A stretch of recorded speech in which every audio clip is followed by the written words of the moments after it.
For our COBT listeners and viewers, it's Maynard, Mike, and Brett here with something super special. We've got Roger Pielke. He's coming to us from Tokyo, where he's on a business trip to Asia.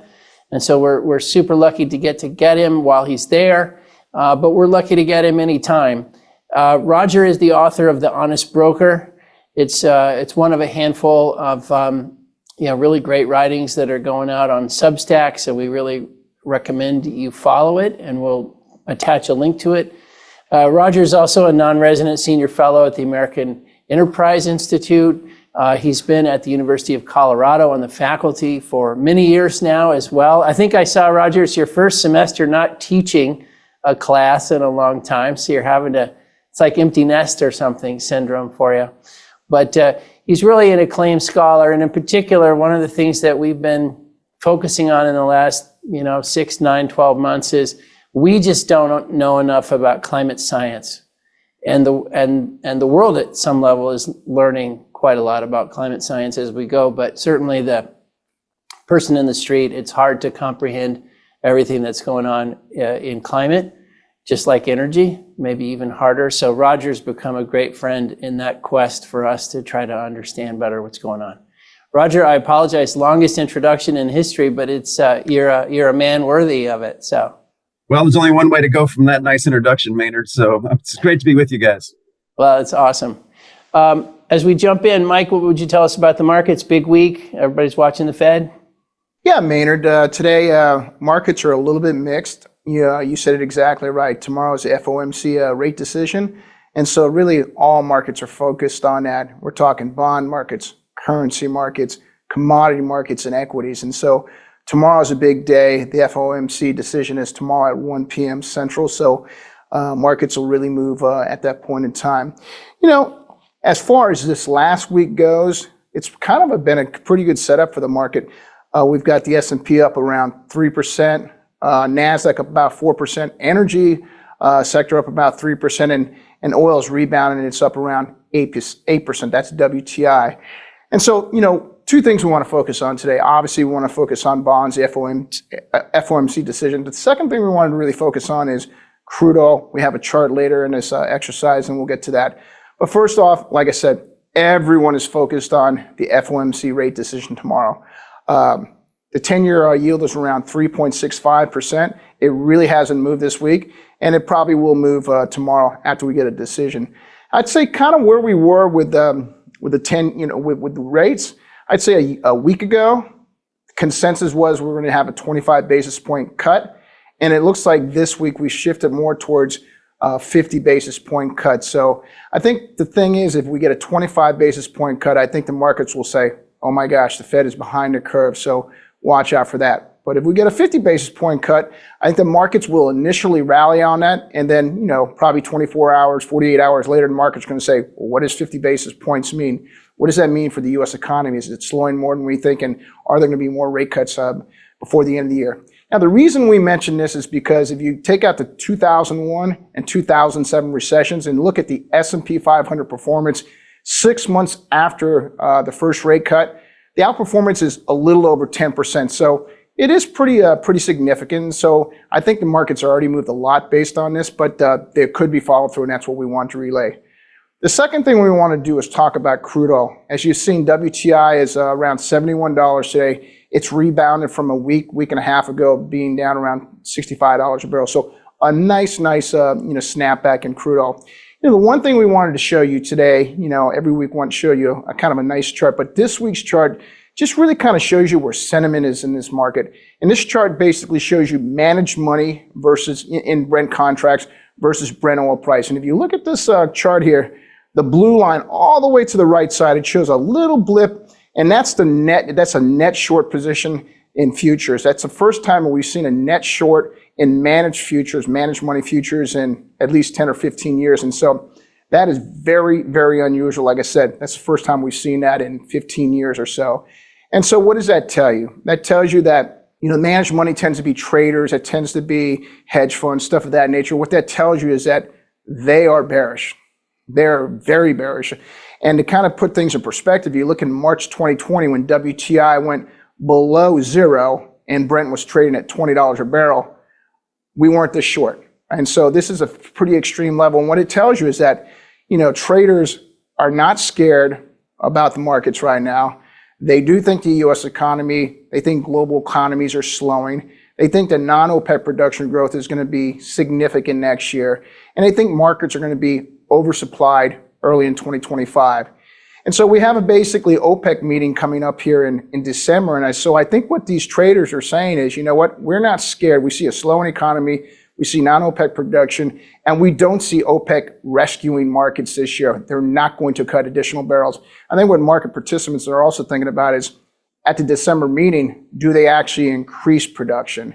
They've had a lot of barrels that have been off the market for quite a bit of time. Do they increase that? If they do increase that, if they do pull those barrels off, that's going to be in a market that's going to be oversupplied. And so crude oil could have significant downside if that's the case. So right now we wanted to show you this chart. All I would say is that, traders, crude oil traders are very, very bearish. And I guess they have some reason to believe things are not that good at this point in time. But if anything positive happens, you can have a real fast snapback in crude oil prices. So, with that, Maynard, we'll go ahead and hand it back to you. We're looking forward to seeing and hearing what Roger has to say today. All right. Brett, anything you would throw in as we kick off with Roger? Hey, Maynard, Mike, and Roger.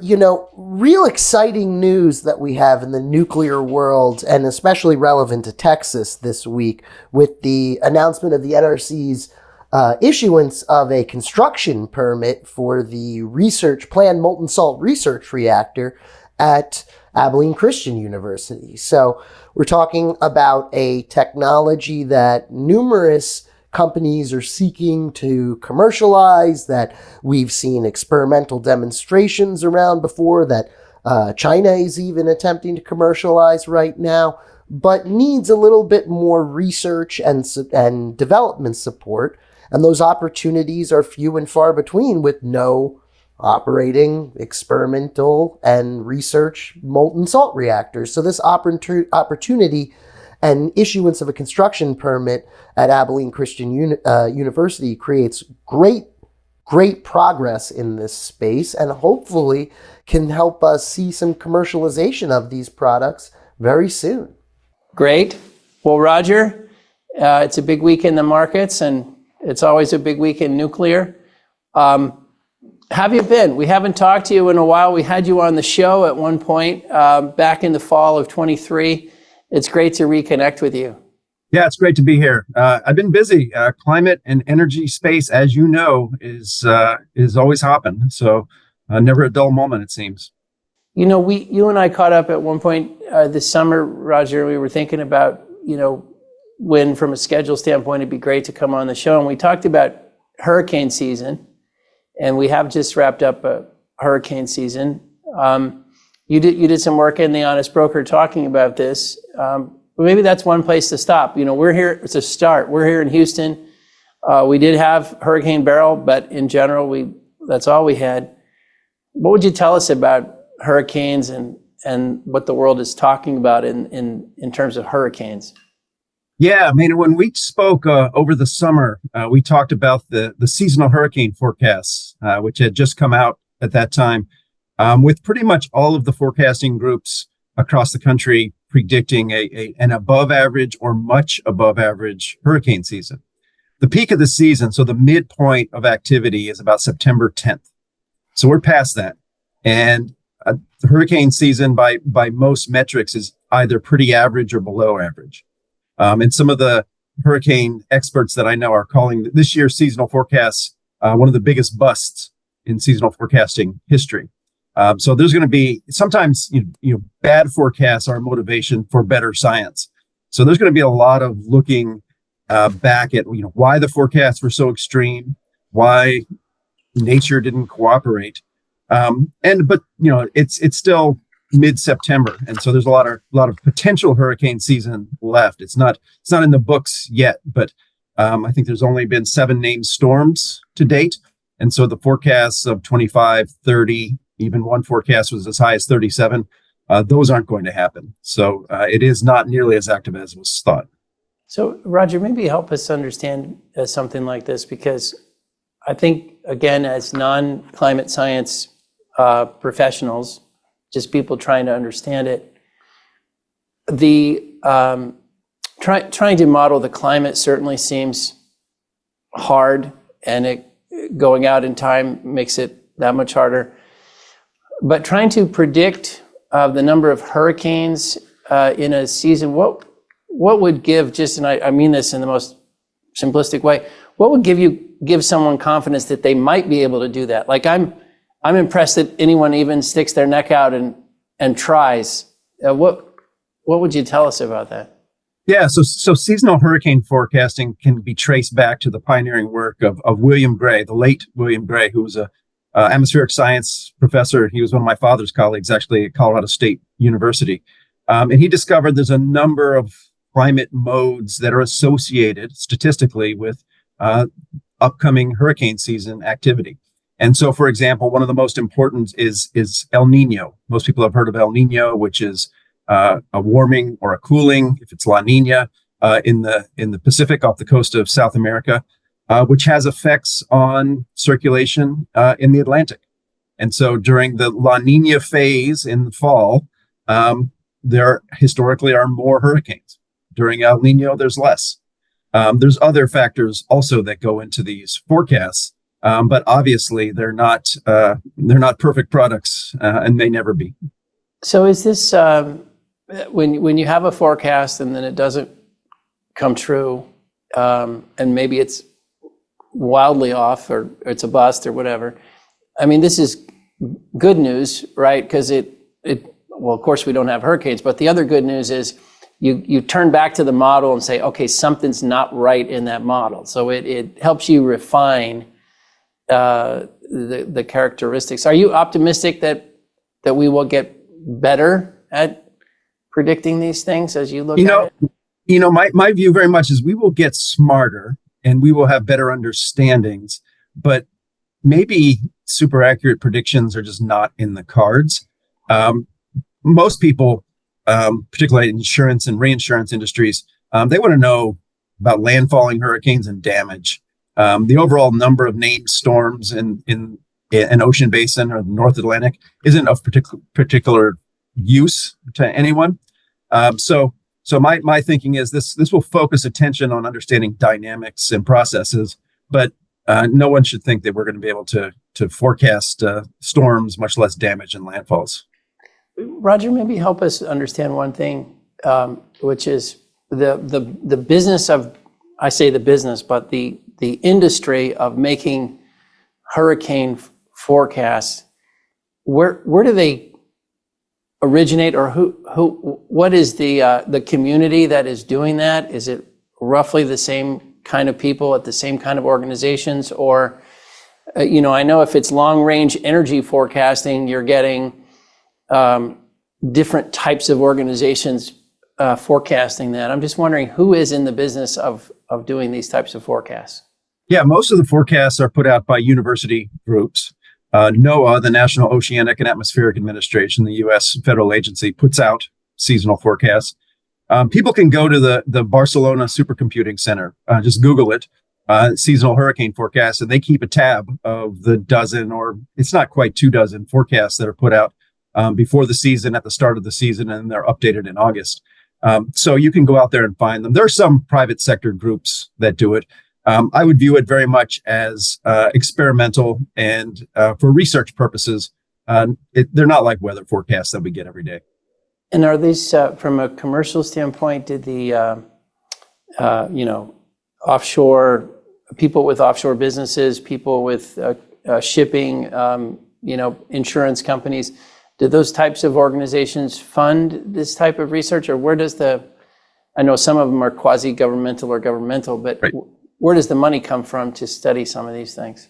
Yeah, some of the funding is from the U.S. government, research funding. Some of it is from private insurance companies. I know the CSU, which is kind of Colorado State, Phil Klotzbach, which is the head of the class. He's a former student of Bill Gray's, has a range of funding from insurance and other private sector folks. There's a lot of interest, particularly, as you say, offshore interests. But again, hurricanes happen every year in the Atlantic and in the Gulf, and people have to be prepared regardless of what the forecasts say.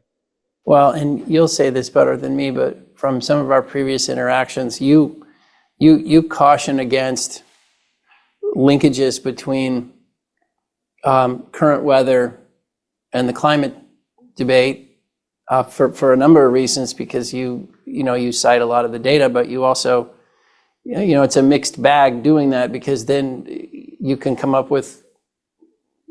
let your guard down if you think, well, we haven't had hurricanes, so everything must be fine. Like, it's just not for a lot of reasons, it's not a good route to go, but you will say this in a much better way than I just said it. Yeah, I mean, the climate is enormously variable, and obviously humans are affecting the climate system. But if you take a look at what the Intergovernmental Panel on Climate Change, or IPCC, says, we're just not at the point where we can make very firm connections between human-caused climate change and hurricane activity. You consider that from 2006 to 2017, the United States mainland had no landfalling major hurricanes. It's the longest such period in history, and it's still not explained. It may just be random climate variability, but there's a lot of variability in the system that makes it very hard to see smaller signals like the effects of human-caused climate change. So I think you had a great quote in one of your the Honest Broker articles. It was, "The human influence on climate is thus not about certainties and crystal balls, but risk management and no regrets."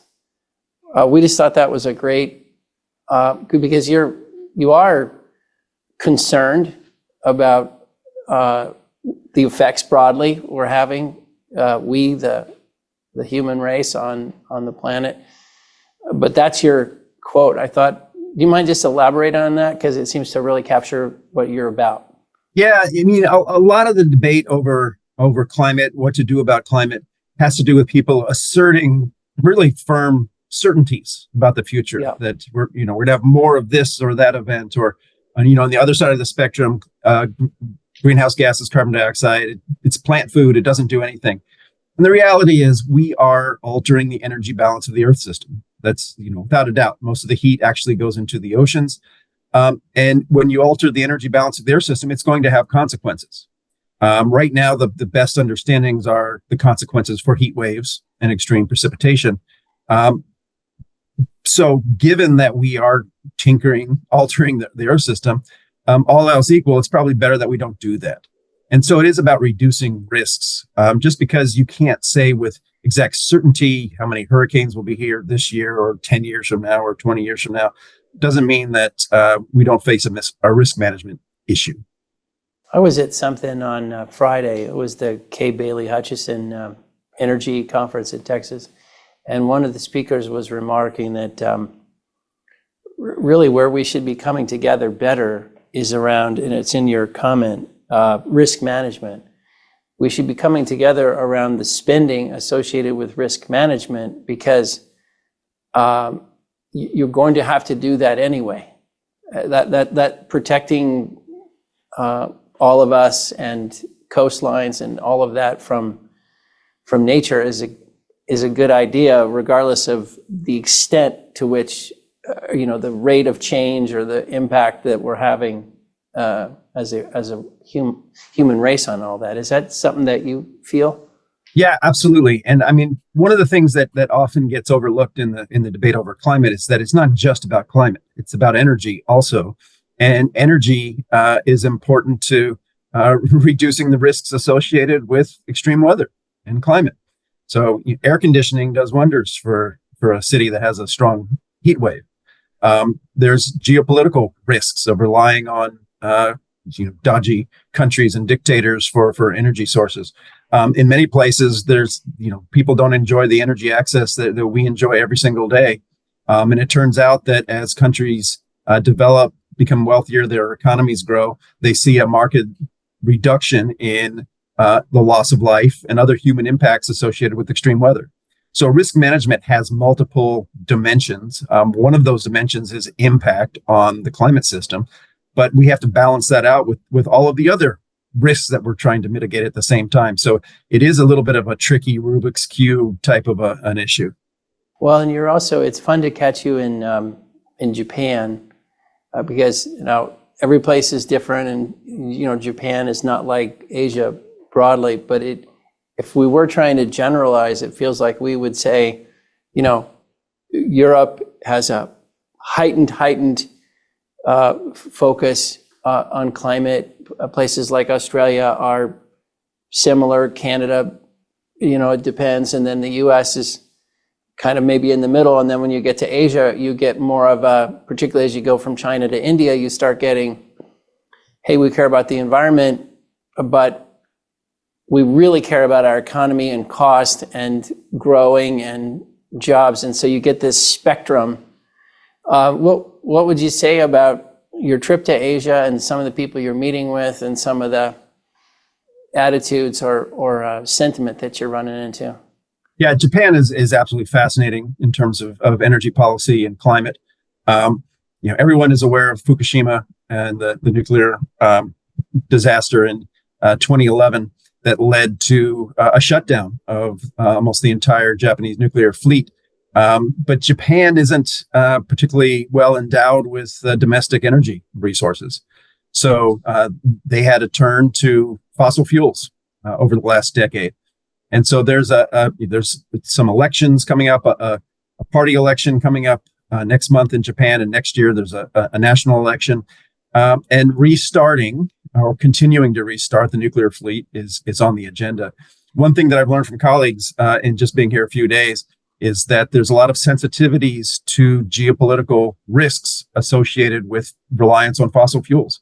Japan only has several days of stockpiles of coal and natural gas, and so they could be extremely vulnerable should there be some mischief that occurs. So the energy issue is not just an economic issue here in Japan; it's also a national defense, national security issue. So it's absolutely fascinating, and there's not a lot of options in Japan for renewables. There's some, but they have a very fateful decision to continue to make about restarting nuclear power plants, because that's not something that happens overnight. Well, and I guess recently, Brett knows this better than the rest of us, but the Japanese at their peak, I think were kind of building a nuclear plant every 3 years or so. It was something pretty incredible. Brett, is that right? The Japanese hold the record for the fastest constructed nuclear power plant in the world. I think it was one of the Shilka units in 36 or 37, somewhere between 36 and 39 months. So a wild achievement. So Roger, one of the things that you're doing in The Honest Broker is you're really educating people on climate reports, climate issues, the climate community, how to become smarter about climate. What would you tell us? I know we talked about the hurricane modeling, but could you give us such a thing as an update on the climate science community and what some of the debates are and where some of the fault lines are and what changes we might see in that community? Yeah. I mean, I'm really fortunate. I've had the opportunity over the last almost 30 years to have. I say it's not just a front row seat, but a backstage pass to the climate research community. I sit at that interface of science and policy, and really the most fateful debate that's currently ongoing in the climate science community is how to deal with our changing views on scenarios of the future. We're at a position where the scientific community is due to be updating their scenarios. The climate community uses scenarios of the future because, as we've discussed, you can't really predict the future. You can be conditional on different types of possible futures. The climate community is not like the energy community. The energy community puts out scenarios. If you look at the IEA or Exxon or BP, pretty much every year, and they update them based on new events. The climate community hasn't quite gotten to that point. They update their scenarios every decade or every 2 decades, and so they're really fateful decisions. And it turns out that the scenarios that have been fundamental to climate research over the last few decades are too extreme. They assume that the world's going to be moving towards burning massive amounts of coal. And for whatever reasons, we can debate whether it's policy or just some bad assumptions, the world is not moving in that direction. And so the community needs to grapple with, do we want scenarios that have a lot of carbon dioxide because they help us to see a forced signal of climate change versus natural variability? Or do we want to be more realistic, more policy relevant, and focus on scenarios that are more like where the world is actually heading? So this is the debate that's been underway really for the last couple years, and it's kind of behind the scenes, but it's going to be very consequential for the climate research that emerges over the next decade. Is there a practical reason why they're not updated more frequently? Like, would it be, sort of not feasible to update them? I mean, surely more than once a decade, but is there anything we need to know there? Yeah, I mean, this is where the culture of academia and science runs into the practical needs of policymakers and business. It takes a long time to do research to get it published. And if you're doing exploratory scientific research, maybe it's okay if it takes a couple years to gestate and write it and get it published and go through peer review. If you're a policymaker, you want to know, what's the world look like today? Because I have to make a decision tomorrow. So there is this cultural difference, and the community certainly could be more nimble, more quick, but it would mean changing some of the expectations and practices within the research community, and that's not easy to do. And Roger, it's really interesting to me that you're talking about, guys are making projections out to 2050. They can't really get anything right out to 2025. They're looking at data that's 10 and 20 years old. I guess my question is, we talk a lot about AI here, stuff of that nature. How do you think AI is going to basically make the scientific community better? How is it going to make projections better? Where are we on that spectrum? Are we in inning one or inning three? I mean, just a sense for how that maybe helps us just get better at forecasting. Yeah. One of my colleagues who I published with, a guy named Ryan Maue, M-A-U-E, Google him. He does some work with AI weather forecasts, and the results are extremely promising on the weather forecasts timescale. I haven't seen any real AI applications in climate forecasting and scenarios yet, but certainly that's to come, and we will see that. And the ability of AI to pattern recognize and deal with massive amounts of data should offer benefits. There is a downside also. The scientific literature is being filled with dreck, we might say, of AI-generated nonsense studies. So it's going to put a challenge to all of us this is always a challenge in research, but to separate the wheat from the chaff. And so, again, there's no substitute for human beings in that process and trying to make sense of what the science, not only what it says, but what it signifies for decision making. So AI can help us to do that, but again, it's a tool like anything else, and it can be applied more or less well. Awesome. Roger, we spent a bunch of time so far talking about kind of the forward-looking predictions on weather, and a lot of some of the work you've put out recently has actually been around the impacts of sort of the back-looking historical look of disaster impacts, weather or otherwise, and how some of that may or may not be have the best basis or factual backing behind it. So what's going on? Is this a pervasive thing? Is this a thing that is being seen at just a micro level? And what are the impacts in the broader discussion for both your climate community and the policy and public community of these sort of mistakes and sort of this historical tabulation? Yeah. When I first started a long time ago, I was fortunate. I got to work with guys I would call old school climatologists. These are guys like Stan Shagnon in the 1980s, who was probably in his 70s at that time. And these guys used to go in and look at historical climate, the real climate of the past. And one of the things that I appreciated from them is that the climate is enormously variable. And it's our memories are a perishable resource. And a lot of times we don't really know. And when I say we, I mean people in policy and the business community, what the climate system can do. And I'll just give you an example. if you look at the temperature targets, the 1.5 and 2 degree temperature targets of the Paris Agreement, the baseline that they refer to is the latter half of the 19th century, so 1850 to 1900. If you go back and take a look at the climate of that period, in the 1870s in particular, it was incredibly extreme. There are estimates that in the 1870s, due to a really strong El Nino event, something like 4% of the world's population died. It's just mind-boggling. And so one of the best things that we can do to prepare for the future is to actually understand and, quote unquote, prepare for the past.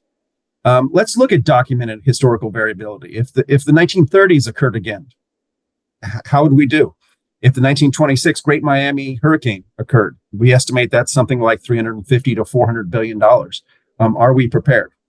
And it turns out that if we are resilient and reduce our vulnerability to everything that we've seen historically, that goes a long way towards preparing for an uncertain future, even with climate change. And then there are other uncertainties. So Hunga Tonga, the eruption last year that put massive amounts of water vapor up into the stratosphere. Scientists are still trying to understand what the consequences are of that event on weather patterns and weather systems. So the future has a much wider range of possibilities, including from human-caused climate change. But as a starting point, we ought to know what the past looks like, rather than always trying to focus on predicting the future. So, Roger, this question, this might sound a little cynical, but I'm honestly just curious, is why aren't, when you think about it, and maybe this is happening, but why aren't there more climate conferences with, you can imagine we're so used to conferences, we're going to talk about this, and then we're going to talk about these 10 variables, and we're going to debate these findings, and thousands of people are going to come, and why is there no climate CIRA event with 7,000 people every year, debating, networking, brainstorming? Why, or does that community exist and we just don't understand that it does? Yeah, I mean, if you talk to researchers, they would say, of course we have those events. We have the American Geophysical Union, the American Meteorological Society. I think that the disconnect occurs because a lot of these events are very focused on scientific research findings, not synthesis, not assessment. The IPCC, Intergovernmental Panel on Climate Change, has many, many meetings of its own, but they're often internally focused. If you think about it, the IPCC, its last report, if you add up all the pages, it's something like 10,000 pages of stuff. You have to be an expert to wade in there and pull out what matters for businesses and policymakers. So I would say that there is a need for more events like a CIRA event that bring together people at the interface of science and decision making, along with scientists, along with decision makers, and try to facilitate better understandings and communication. So do you think that doesn't happen? I was thinking about the other analogy to all this modeling and forecasting is Wall Street. And Wall Street, sells research and people consume it. And, if you make bold predictions and you're right, then, you add to your claim, and that's going to improve the organization's profitability. But there's not a business of climate where it goes back to those earlier questions where if you get the hurricane number right, then, you're going to make $1 million. Or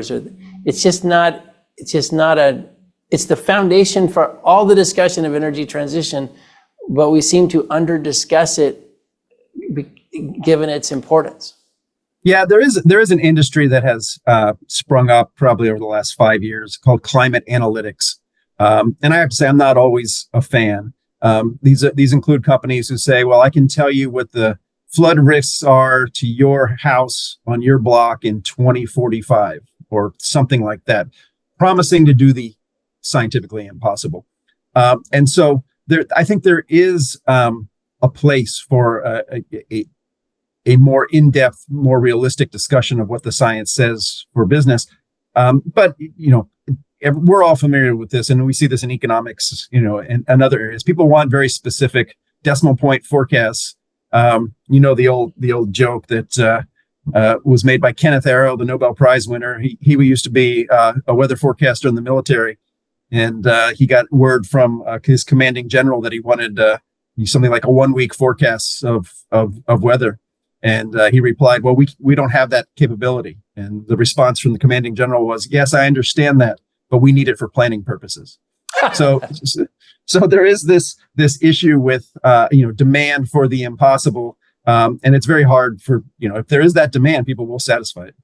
I'm remembering I have a good friend who's a super thoughtful, smart engineer, and I was in the car, and the car said 7 miles till empty.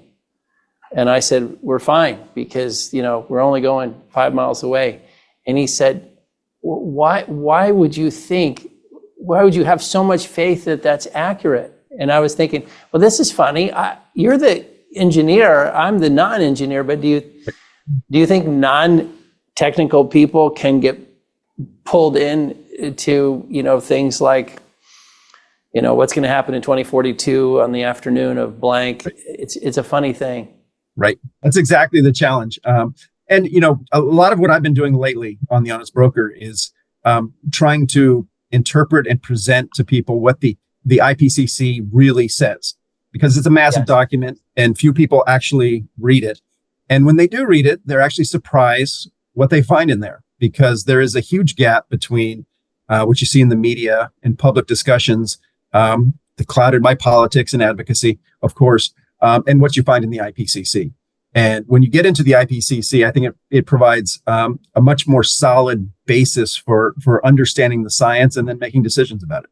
Is there a reason why, when you look at the IPCC, it has, it is the definitive source of modeling and prediction and assumption and knowledge, et cetera? Why is there not a rival? Why doesn't some foundation fund a separate analysis, or does that ever happen? Is that starting to happen? Is that a world you think we might see where there are alternative studies? Yeah. So the IPCC is not really one thing. It's got 3 working groups. Inside each working group, when there's an assessment, you have different chapters that are more or less independent of each other. And so it is possible to carefully read the IPCC and come up with differences of opinion. There are large differences between, say, Working Group 1 and Working Group 2. A scientific assessment should be designed so that dissent, contrarians, alternative points of view are brought in-house, and that debate can be had. There's been a number of groups. I think a decade ago, there was a group called the NIPCC. I don't know what the N's, not the IPCC, that tried to challenge what it says, which is fine. Science works well when it's challenged. Climate science does have an issue with some degree of groupthink, but also there's a fear factor. People don't want to be viewed as being contrarian or skeptics, and so a lot of the normal scientific debate either takes place in esoteric journals or out of the public eye. And so I'm a big supporter for the IPCC opening its doors and inviting people in, its loudest critics. And when you do an assessment, it doesn't mean you come up with some strong statement about this is what's true. You say this is what our community, including diversity and debate, actually believes about things. If you read the Working Group 1 on the physical sciences carefully, you will find that in there. You will find that there are differences of opinion on things like extreme events and detection and attribution. But again, you have to be able to get into that literature to be able to tease that out. You mentioned a minute ago, we were just talking about population came up. And I think since we started Veriton, not quite 3 years ago, pretty early on in our company history, we started talking to people who were population forecasters. It seems like since that time, the data's come out on what's happening with Chinese population. More people have written about what could happen with global population. What is the population assumption in the IPCC, and is that something that's getting debated? So the scenarios in the latest family of scenarios, which again are a decade or more old, has a very wide range of population assumptions. I mentioned before that the the assumptions of strong CO2 growth, the community's backed off of that, or at least internally. But what's interesting is that the scenario that a lot of folks are now falling back on is the second most extreme scenario, and it projects it's called SSP 3-7.0. It projects 13 billion people on the planet in 2100. And there's virtually no one who believes that's remotely true. We'll probably be closer to half that than we will be to 13 billion. So again, this speaks to issues associated with keeping scenarios up to date. The United Nations has, in its last few population projections, has successfully revised down future populations. And I've talked to some demographers who think that those are even too aggressive. And so, again, we can't predict with a lot of certainty what's going to happen. But certainly our expectations about what's likely to occur in coming decades should be at the center of the projections that we do put out there. And population is a really important one that's changed probably more dramatically than most socioeconomic assumptions over the last 20 years. Well, and I think, Mike and Brett, I have this right. The population modeling is updated every 2 years at the UN. So it's a big factor that they are turning to update, much more frequently. Yeah. So the population projections are certainly updated much more frequently than are the scenarios that underpin climate research. And there's also a diversity of groups. The University of Washington, IHME, puts out their population projections, which are, they have been over the last few years, lower than the UN variants. And this is where, sampling from the legitimate scientific discourse to get a range of assumptions going forward. Another big one is GDP growth, because that's related to emissions and global wealth. And one of the big criticisms of the climate scenarios is that they generally assume that poor people will stay poor around the world, and rich people will get richer. And colleagues of mine in India and elsewhere have pointed out that, well, that's not going to work if we're going to be implementing climate policy. So there's a lot of these assumptions that are either dated or just plain unhelpful at this point. In your writings and in your dealings, who is, if you don't mind saying, like the community? I just think of you as serving all curious people. Frankly, that's what you're trying to do. But are there particular pockets of the world that reach out to you and say, oh, we would love to have you talk, or we would love to know more, or can you please analyze this or help us with that? Like what types of organizations are you hearing from, or is there any way you can summarize that? Yeah, I mean, it's a great question, and I appreciate it. It's an interesting space, and I give all credit to Substack, where I write. Unlike anything I've ever done, it has a reach. I have subscribers on my Substack in 153 countries, which I am, I'm humbled and amazed at that when I think about that. I hear from members of parliaments around the world. I brief offices of prime ministers. I hear from businesses. It's remarkable how much hunger there is out there for I would call them field guides to what the scientific literature actually says. It's people, for example, in insurance and reinsurance. I do a lot of work there because of my work in disasters. It's the public debate or discussion over extreme events in the media is perfectly fine for advocacy and entertainment. But if you're making multi-billion-dollar decisions about portfolios finely tuned to risk, you probably want to know what those risks look like in the scientific literature.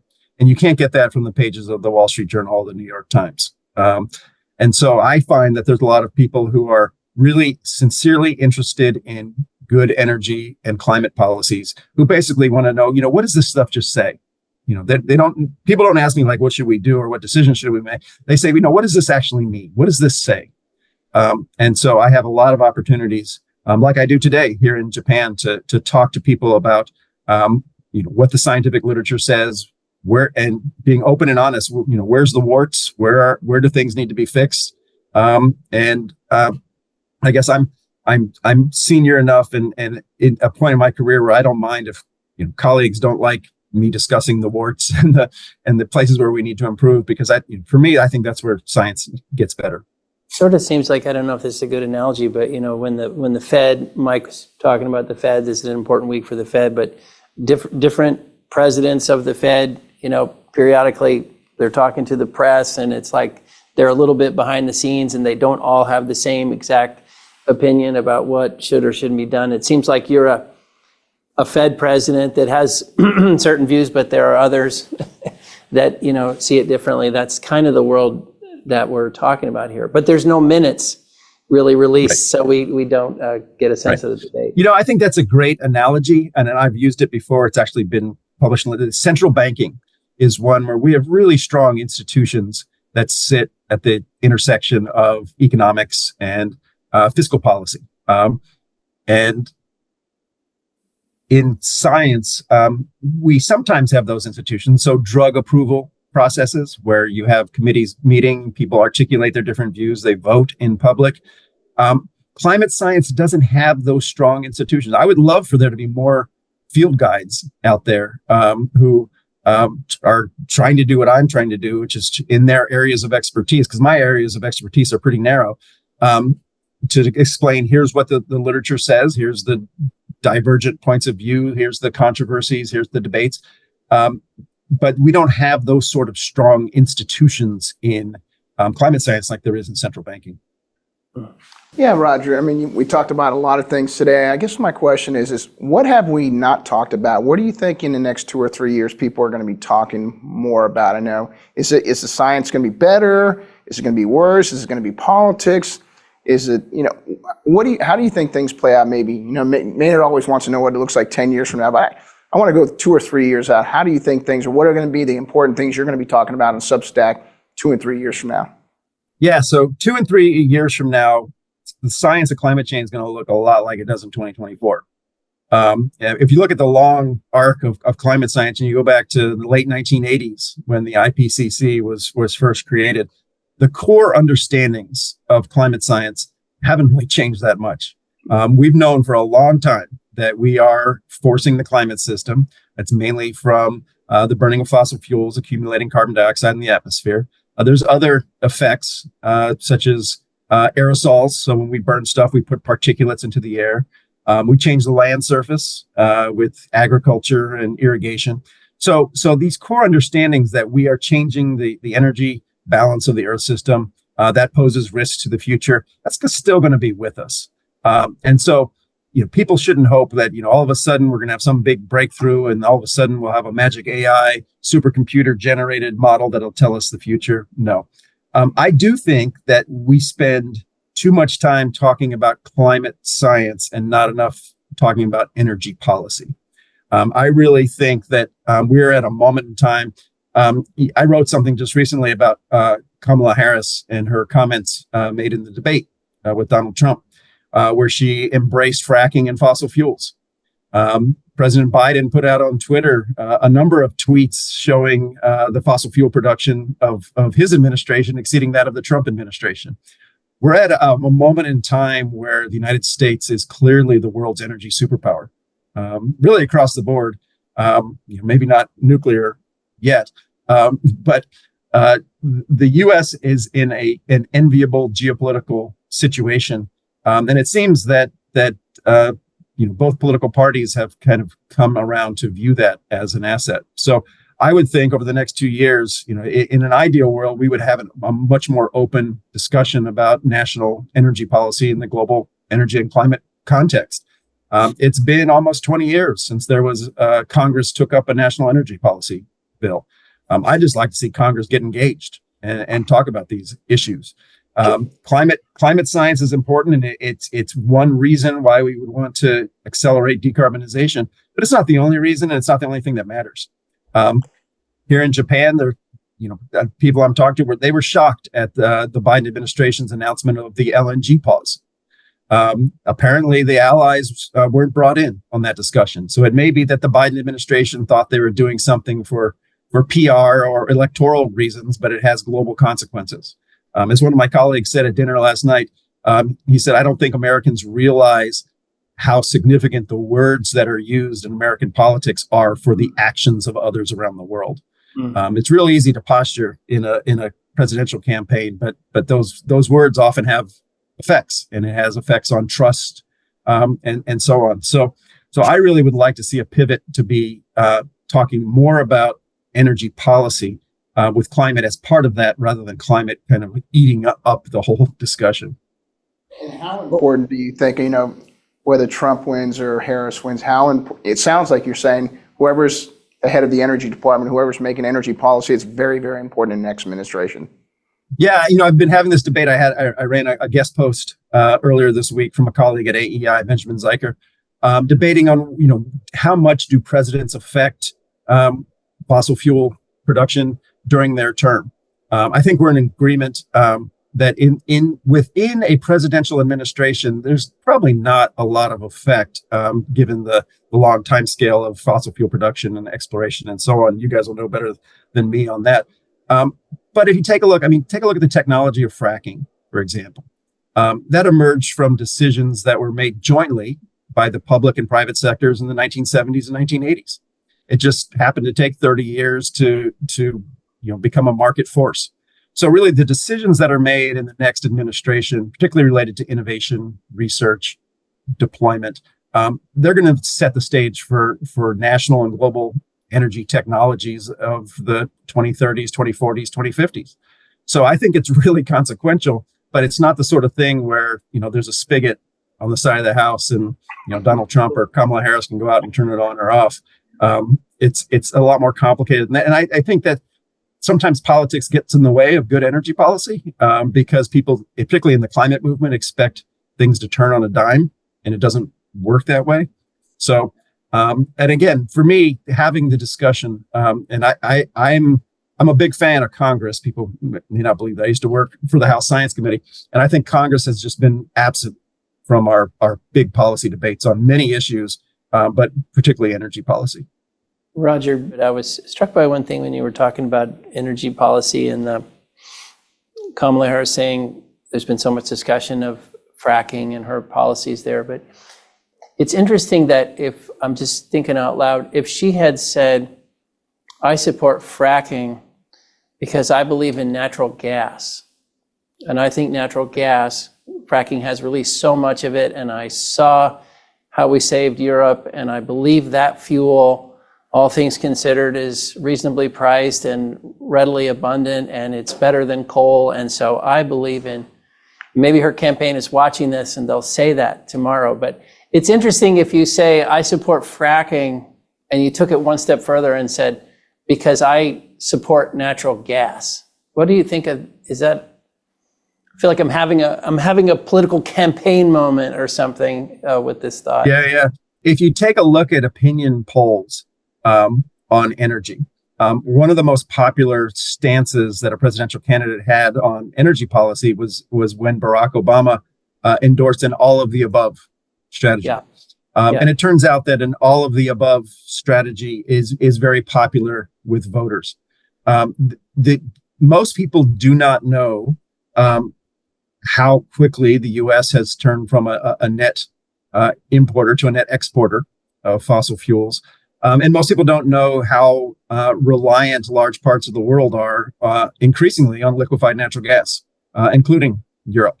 And that puts the U.S. in a very unique position. And so I do think an endorsement by whether it's Trump or Harris or whoever happens to be running of the U.S. natural gas industry would be important, because one of the most significant steps the world could take to reduce carbon dioxide emissions would be to shut down the dirtiest 50 coal plants worldwide. Right. And if those were simply replaced with natural gas, it's another fossil fuel, but if they were replaced with natural gas, that would cut their cumulative emissions by about 50%. So there are huge gains to be made. It's not net zero, but there are huge gains to be made by expanding the presence of natural gas at the expense of coal. A lot of countries rely on coal because it's secure and reliable and readily accessible. You can pile it up on the docks. You see it. You know how much you have. You know what your burn rate is. So facilitating natural gas transport around the world would be a big step towards greater energy security and reducing emissions. Well, Roger, like Beetlejuice, you said nuclear too many times here in this conversation, and I show up and appear and I ask the question, So, typically, even back in my experience starting, 7 years ago, right, in the climate community when I was doing policy work, typically the climate community has had a problem with nuclear energy technology, the expansion of nuclear energy technology. You were in Japan, right now. You were just mentioning the changing ideas in Japan following an actual true accident, a scenario that impacted lives. How do you think the future climate community is not going to not embrace, support? Is the story around the need for grassroots and popular support and all that sort of stuff around nuclear? Do we not need to do that anymore? Do people get that? Or are we still in this fight forever and the climate community is on the other side of the discussion?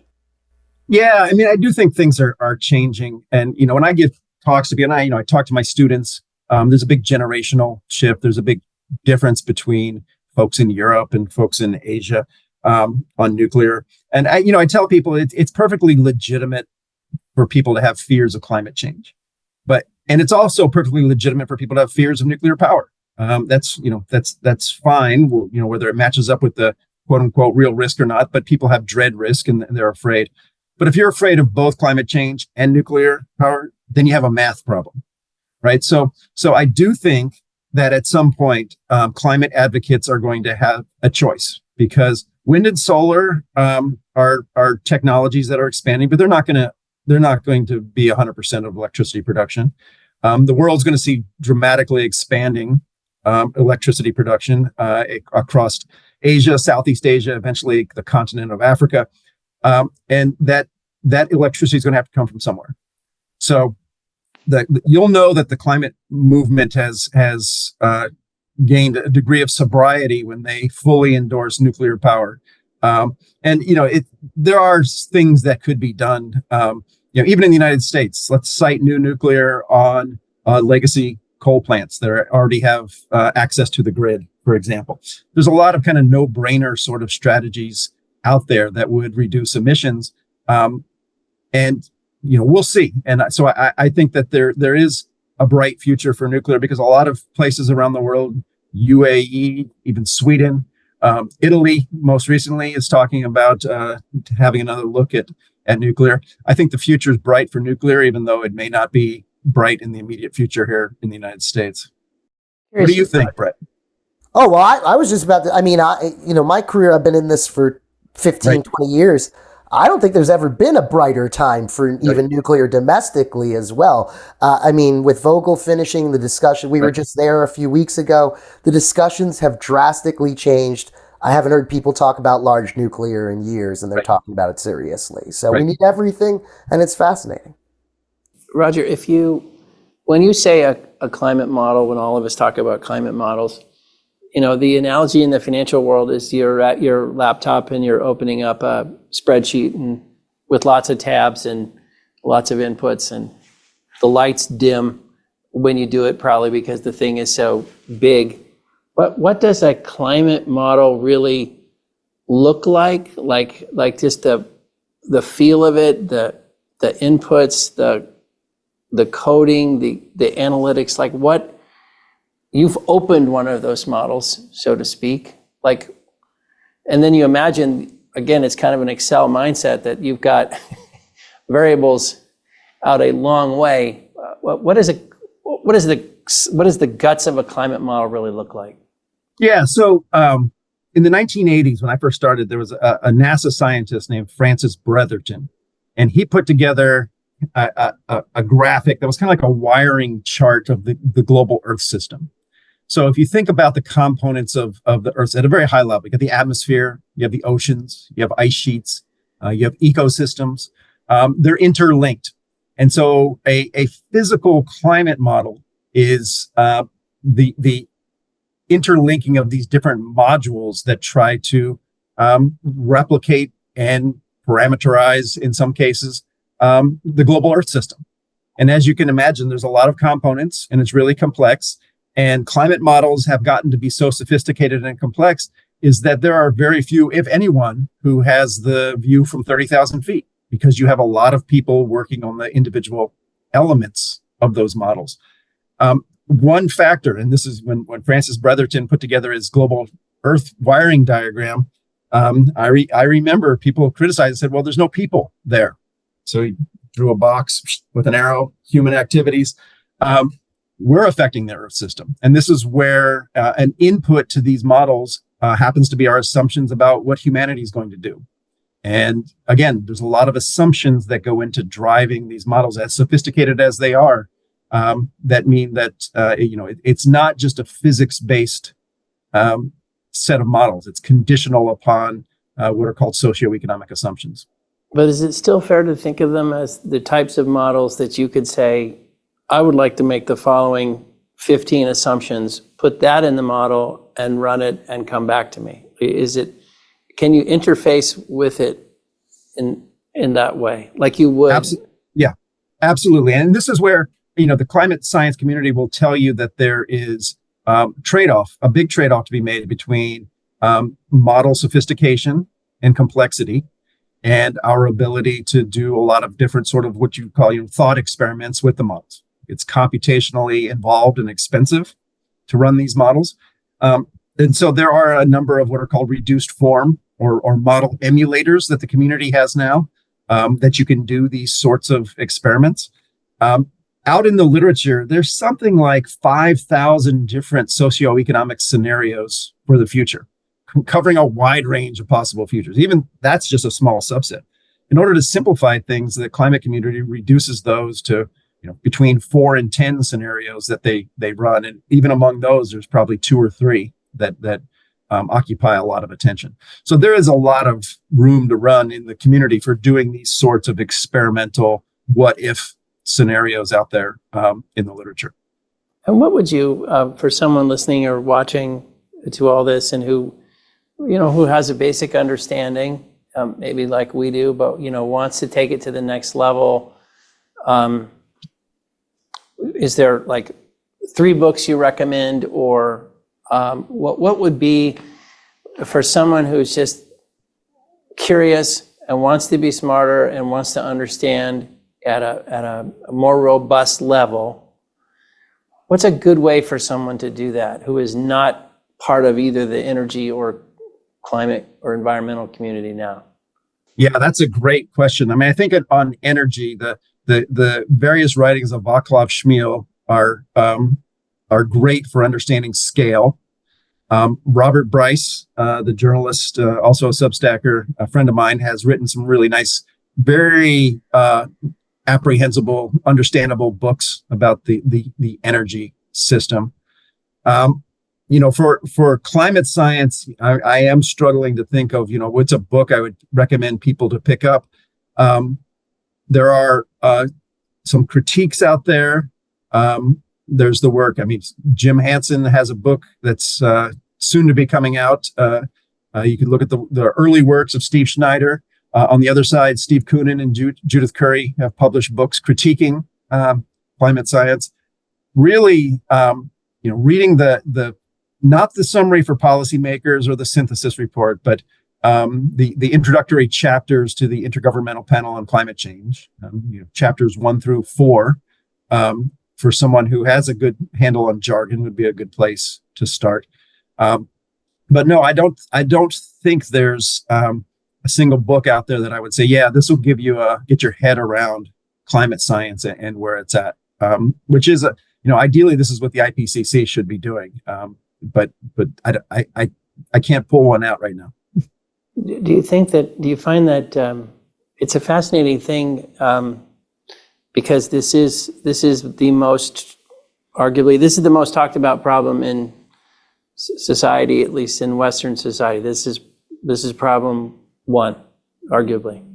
Yeah. But yet there are no charts or briefings, or there's no determined effort to educate voters that this part of climate, for a problem of that scale, there's not a corresponding scale effort to educate people around it, or am I being unfair? No, there is. I think there's an enormous amount of resources, but for me, the issue is that the ratio of advocacy to analysis out there is far too large. I could recommend a book by climate scientist Michael Mann, and I could recommend a book by Bjorn Lomborg, for example. And if I'm teaching a class, those would be two authors that would be good to compare and contrast and to discuss. But they're both really fierce partisan advocates for a position. And so that makes it really challenging, I think, for people to know what's what. And the other factor is, and I saw this with my students, is people often enter this issue already with their minds made up about what the science should say, or what they think it says, or what the proper policy recommendation is. And so because this is issue number one, as you describe it, people don't come to it with a blank slate. Even in my writings, I have a lot of people who will come to my work and say, well, you must be a climate denier. Or on the other hand, they say, you must be one of those communists who want global government. I get it all. Because people do come to these issues with a predetermined mindset. So I don't know. I think this is an issue where having more open sort of discussions about the issues, critique, debate, let the chips fall where they may. This is an issue where it's like COVID or COVID origins. It's really difficult to have these sort of discussions. Well, you're doing quite a lot for just helping people understand the frameworks. And you mentioned it in your Substack. You're encouraging debate and comments and trying to bring people together. Again, as someone who's very concerned about the climate, but who wants to see, good, robust discussion and science. So thank you. I know we've loved getting to know you, Roger. It's been fantastic. Well, likewise, and I really appreciate that. It's always nice to have people say nice things about you rather than some of the other stuff that's out there. Well, enjoy the trip to Japan. Thanks so much for joining us, and come see us when you get back. I will. Thanks for having me. I appreciate it, Maynard, Brett, Absolutely. Mike. Thanks, everybody.